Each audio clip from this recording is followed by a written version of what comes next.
네, 반갑습니다. 신기루구역 주민 여러분. 오늘 연휴 첫날 9월 18일입니다. 토요일. 최근 단톡방에 계신 분들은 다 아시겠지만은 좀 며칠 사이 좀 시끄러웠습니다. 여러 가지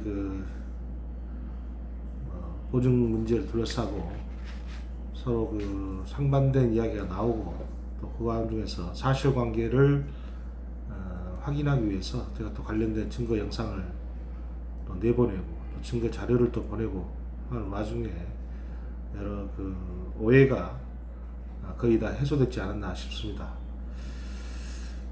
저는 이 일을 추진하면서 한 채의 오차도 없이 또 하자 있는 행위가 있어서는 나중에 문제가 되기 때문에 절대 그런 오해를 사거나 또 그런 행동을 해서도 안 되겠지만은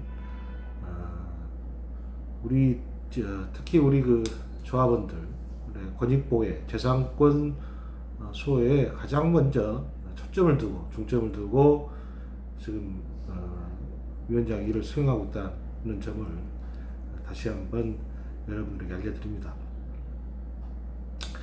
사실 어제 이제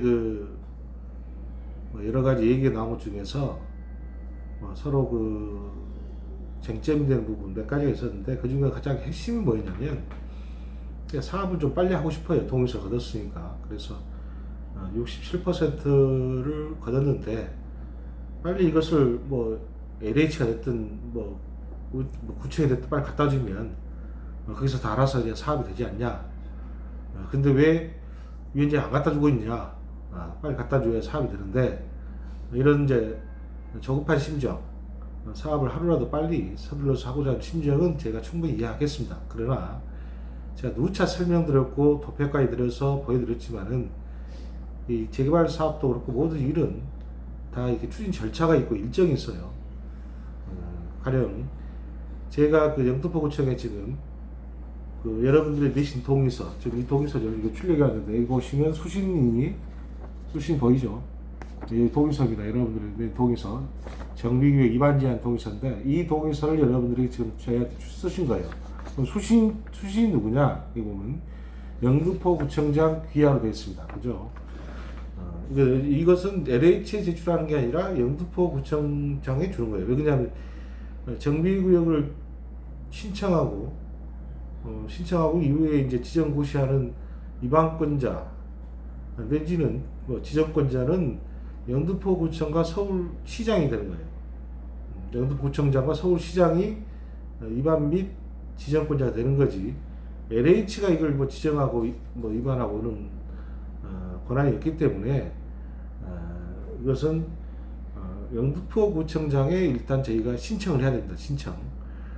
일단 대상 제출처는 영등포구청장이에요. 그럼 이걸 갖다가 지금 당장 제출하면 제출 받아주느냐? 안 받아줘요. 안 받아줍니다. 누차 얘기했죠. 이것을 받아주려고 그러면 관련된 부속 서류, 쉽게 말해 정비구역 지정을 위한 지금 LH에서 발주한 영역 있죠. 영역에 대한 수행 결과물이 나와야 돼요. 기본적으로 설계 도메인이 나오겠죠. 그죠? 또 그에 따라 관련된 여러 가지 부속 자료들이 나올 겁니다. 그리고 우리 향후에 어떻게 정비 계획이 수립될지, 응? 가령 25층이든 또 35층이든 용적률은 300%가 될 건지 250%가 될 건지, 또 아파트를 지은다 그러면 몇 세대, 또 평형수는 몇 평형으로 지을 건지, 아파트 배치는 어떻게 할 것인지, 이런 부분에 또 길은 어떻게 될 것인지, 주변 거적은 또 어떻게 정비될 것인지, 말 그대로 이제 세부 실행 계획이 나와야 되는 거예요. 그 실행 계획에 대한 용역 결과물이 나와야지 그 결과물을 갖고 이 동의서를 제출하는 겁니다. 이것만 제출한다 해서 되지 않는 거예요. 근데 이제 여기서 이제 중요한 게 이제 법률 용어인데, 행정법을 좀 공부하시면 알겠지만은 제출이라는 용어는 없어요. 정식적으로 우리가 흔히 제출한다 그러는데 법에서는 이런 거 신청서라고 해요. 신청을 하게 되는 거예요. 인허가를 신청하는 거예요. 그죠? 인허가를 신청. 그래서 정비구역 위반 제한에 관한 동의서를 저희가 신청, 향후에 지정고시해 줄 것을 말하자면 원하고 신청하는 겁니다. 그래서 아까 얘기했다시피 이것은 지금 저희가 신청을 하고 싶어도 관련 부속물, 관련 자료들이 없기 때문에 신청을 받아주지 않아요. 사실 제가 며칠 전에 한참 됐죠. 이 철회 동의를 막기 위해서 신청을 좀 서둘러 보려고 했습니다.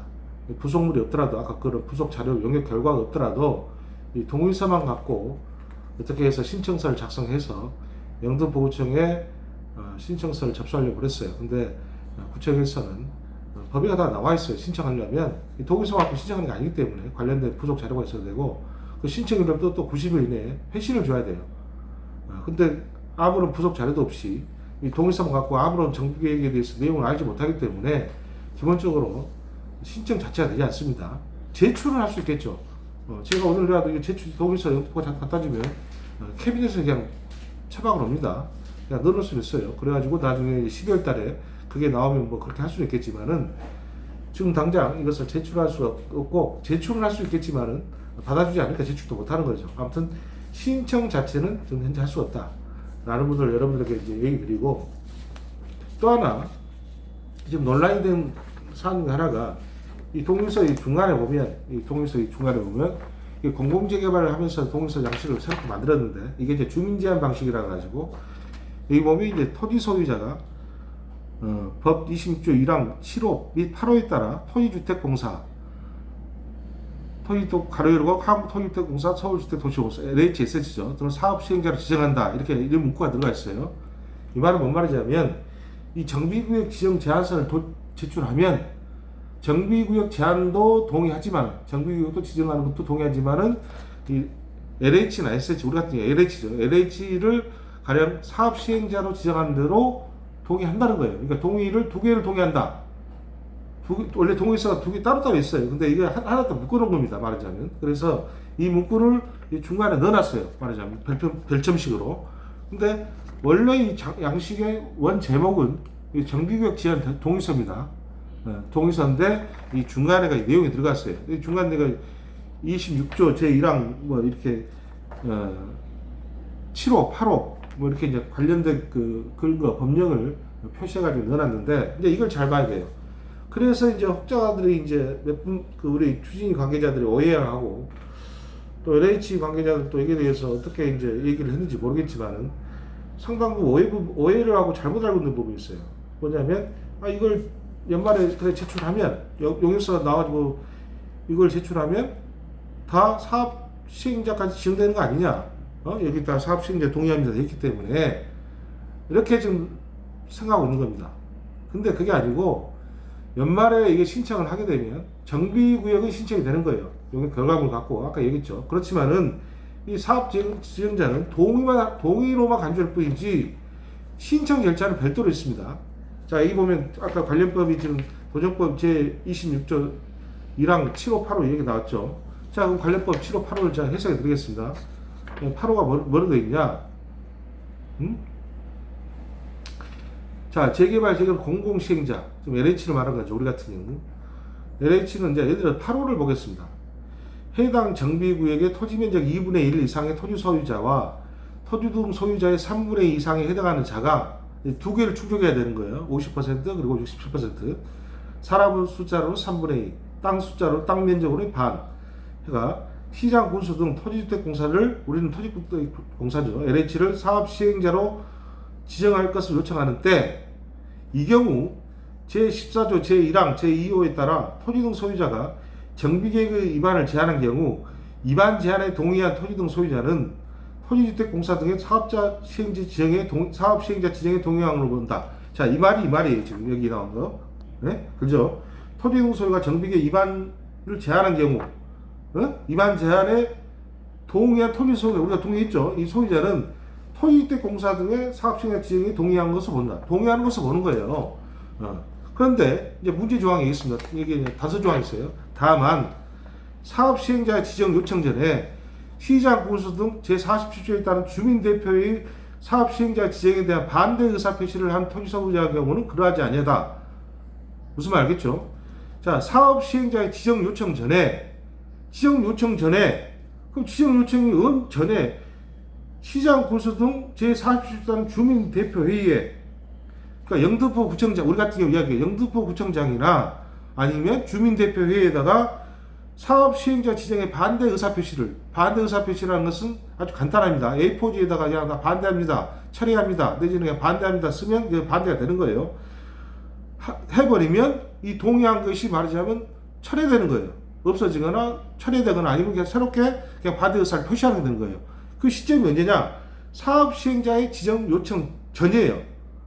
사업시행자의 지정 요청 전에. 그럼 사업시행 지정 요청이 언제냐 그러면 주민대표회의가 여기 보면 지금 시장, 군수에도 제출해야 되고, 그러니까 구청장에도 제출해야 되고, 40조에 따른 주민대표회의에도 제출이 된다는 얘기죠. 그럼 주민대표회의가 언제 설립되냐면 구역 지정이 된 다음에 주민대표회의가 설립된 겁니다. 어제 제가 도표 쫙 그랬죠. 순서가 제일 먼저 우리가 정비구역 지정된 다음에 지정되면 주민대표회의를 설립해요. 주민대표가 설립되면 주민대표가 사업시행자 지정 그 신청을 하게 됩니다. 이 신청 전까지 철회가 가능하거나 반대 의사를 표시할 수가 있는 거예요. 무슨 말인지 아시겠죠? 그러면 이 신청 시점이 언제 일어나는 걸 알겠죠? 주민대표회의가 이어서 그 뒤에 설립된 이후에 말하자면 사업시행자 지정 동의서를 갖고 신청하는 겁니다. 그러니까 제가 누차 얘기 드렸지만은 올해 말에 저희가 이 1번 동의서, 위반 제한 동의서 갖고 신청을 해봤자 위반 제한, 그러니까 정비구역만 신청이 되는 거고, 실제로 그 사업시행자 지정 신청은 언제 하느냐? 주민대표회의가 설립된 이후에 약 지금부터 1년 뒤에 저희가 사업시행자 지정 신청을 하는 거예요. 무슨 말인지 아시겠죠? 동의로 받아놨지만은 그것을 신청하려면 요건을 갖춰야 돼요. 신청 요건. 그 요건은 뭐예요? 아까 얘기했죠. 정비구역이 지정이 돼야 돼. 정비구역이 지정되지 않으면 신청 요건을 갖추지 못한 거나 다름없어요. 그래서 철회 의사 내지 반대 의사 표시를 주민대표회의도 제출할 수 있는 거예요. 무슨 말 알겠죠? 구청장한테도 제출할 수 있고 A4지 제출해서 철회가 되는 거예요. 그리고 시장군수한테도 주민대표회의도 제출할 수 있다는 얘기죠. 그 말은 뭐냐면 주민대표가 설립된 이후에 그 사업시행자 지정을 할 수 있다는 얘기예요. 무슨 말인지 충분히 아시겠죠? 그래서 그 시점을 놓고 더 이상 이 부분 때문에 헷갈리지 말고 혼동하지 말지 바랍니다. 다시 한번 정리합니다. 자, 우리가 여러분들이 작성했던 양식은 두 가지가 있어요. 하나는 이 첫 번째 양식하고 이야기입니다. 이 첫 번째 양식은 정비구역 위반 제한 동의서인데, 이 동의서는 중간에가 사업시행자에 동의한다는 이 동의서가 있어요. 그럼 이 동의서를 가지면 영등포구청장에 올 연말에 요게 결과물이 나오면 신청할 수 있습니다. 정비구역 신청해달라고. 이것만 신청이 되는 거예요. 그럼 나머지 사업시행자 지정 신청은 언제 하느냐? 이걸 갖고 있다가 동의서를 복사해가지고 또 하나 갖고 있다가, 아니면 나중에 저희가 언제 신청하냐면 주민대표가 만들어진 다음에 설립된 이후에 신청하는 겁니다. 구청에. 무슨 말인지 알겠죠? 자, 더 이상 이 문제 때문에 혼돈스럽지 않았으면 좋겠습니다. 각각 다른 거예요. 신청 시점이. 예. 더 이상 이 문제 때문에 혼돈하지 마시고, 제출이라는 용어하고 신청의 용어는 엄연히 다르다. 아. 자, 다시 한번 강조드리고, 오늘 동영상 이런 정비구역 지정 시점은 올해 12월, 그리고 사업 시행자 지정 신청은 내년 하반기, 이렇게 생각하시면 되겠습니다. 주민대표가 설립된 이후 내년 하반기에 지정 신청을 한다, 이렇게 생각하시면 되겠습니다. 네, 감사합니다.